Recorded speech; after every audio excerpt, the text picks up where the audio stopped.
Hi friends, today we will do a still life painting of cherries in acrylics. I'll show you all the materials used when we begin to draw. If you are just starting out to paint, then I would suggest you to go with simple still life or simple landscape and try it out. Even for this cherry painting, you could pick one or two cherries and then practice yourself.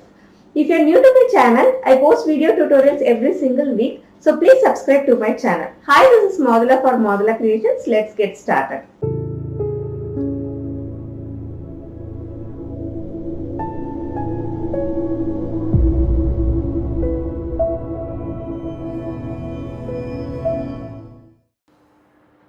I'm going to use cadmium red, scarlet and primary magenta along with the black and white for the cherries.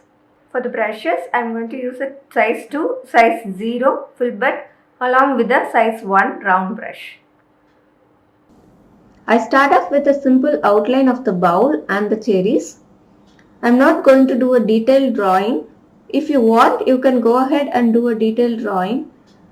For this particular painting, I just wanted to develop it on the go. I'll start to paint the cherries first and then concentrate on the rest of the items. I have linked all the materials used in this painting in the description box below. You can check that out.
As cherries are the main point of concentration for me in this painting, I have kept the leaves without much details in it. That's all folks. If you like this painting, please click on the like button. I also post video tutorials every single week, so please subscribe to my channel. Also click on the bell button so that you get notified as soon as my videos are out. Thank you for watching. See you in the next video. Bye bye.